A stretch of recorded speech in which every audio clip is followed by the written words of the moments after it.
This what it is. Not so sexy and glamorous morning warming. This not only to prepare me for my day, but also for a workout to follow, which is 100 burpee challenge. So I have movements specifically to warm up that particularly. And back to jumping rope. Love jumping rope. At least want to get better at it. So try to keep it in there. Um, yeah, I'll usually switch this out for a burpee or something, but since I'm planning to do 100 of them, I don't think I wanted to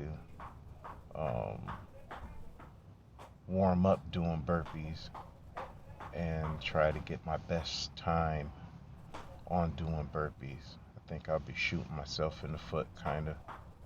Right? I, there's nothing I hate more than tripping up on the rope. I really take it personally, thinking something's trying to beef with me. It makes me violent, quite honestly. I hate it. Think there's no reason for me to be tripping over the rope, but obviously I'm doing something wrong. All right, so um, this is a walkout plank pike push-up. Right now, I'm doing this to open up my hips for going down into the burpee, and obviously the press up is to work the pressing up. But but this also serves as a stretch for my upper back because when I press into the pike, it's kind of like an overhead press, you know, and I try to get deep on that, and you get a hamstring and lower back stretch out of it. It's excellent movement, excellent movement, and I'm taking my time with it. I'm not doing it to bust them out. I'm not doing them for reps. I'm just gradually warming up these muscles and giving the opportunity for the jumping rope to actually get my body warm, you know. But I'm moving very deliberate. That's what this is all about, you know. It, it's not a speed thing, you know. And I'm alternating in skipping rope styles. Just practicing, trying to have fun with it. You know, like I said, it's only a warm up. So I'm not trying to get as many skips as I can for time. I'm not even counting. You know, Most of the time I'm just trying to work technique. This is more practice for me than anything. And the more you practice something, obviously, the better you get at it. Now, this is windmills. Um, like my right lat or me twisting to the right is extremely tight in comparison to the left. You know, but I feel I'm getting better.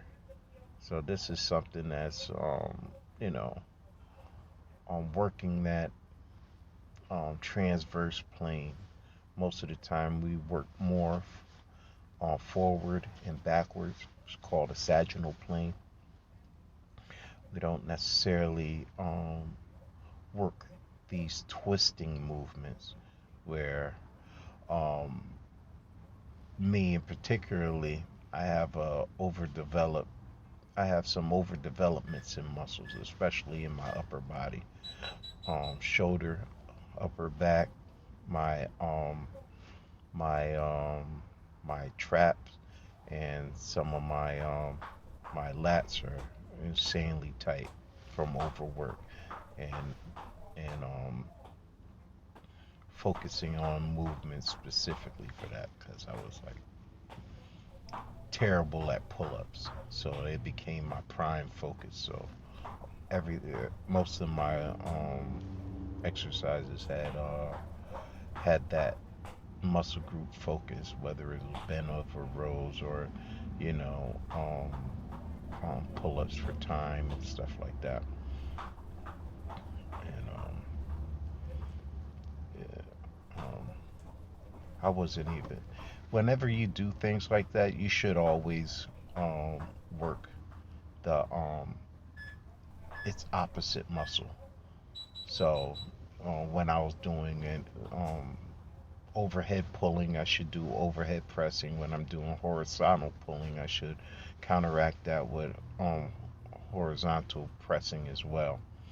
I wasn't doing that. I was just doing deadlifts and pull-ups. And um, what I noticed, anecdote to this, that even though I wasn't doing any pressing from the overhead pulling, from the pull-ups and chin-ups and stuff, my chest uh, grew like crazy. I was wondering what I was doing, but I wasn't doing any pressing. I wasn't benching. I wasn't pushing up. I wasn't doing anything like that. My chest grew like crazy. And, but yeah, there we go. So we're halfway through, and for some reason, on this particular rope skip, when I do this style, 20 seconds, 40 seconds in, I trip on the rope. It happened to me twice. Like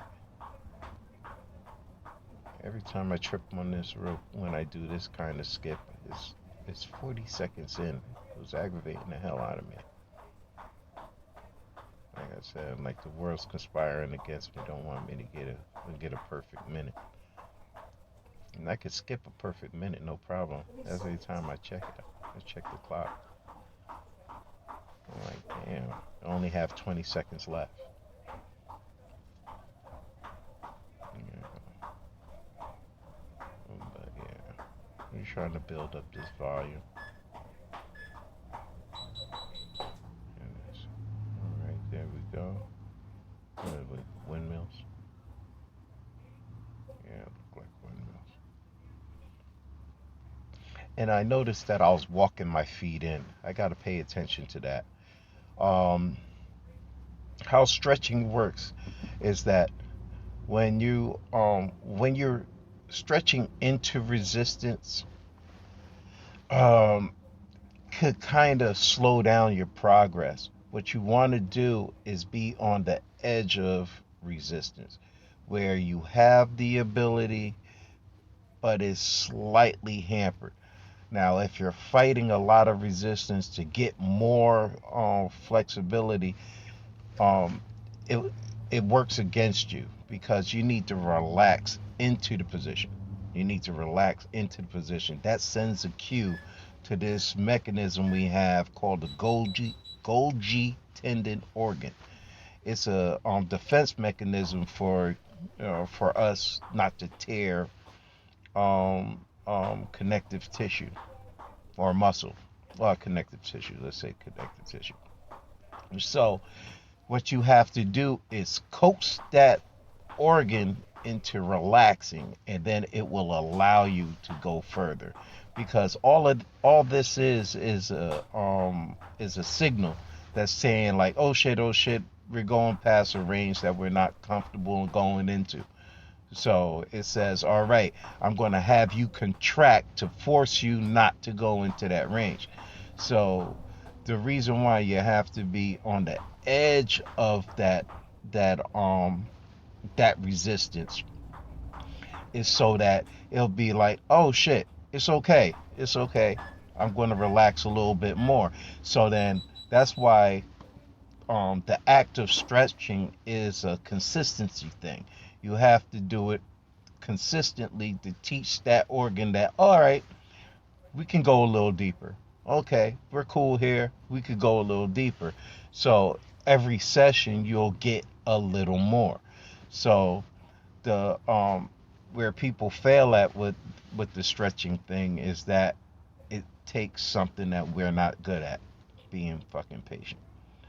You have to resign yourself for the work that it's going to take multiple sessions, and in some cases, depending on how jacked up you are, to get that full range of motion, that expression in the joint, is probably take months. And a lot of us just not willing to do that, you know, or not trained or disciplined enough to do that. So, um, coming in towards the end of that, the end of the warm up, yeah, we're coming into the end. Okay. Let's see where I go here.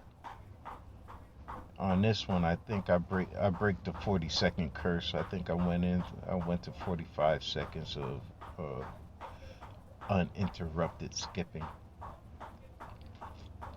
And it was better. I was like, if it was 20 again, I could have swore the universe conspiring against me.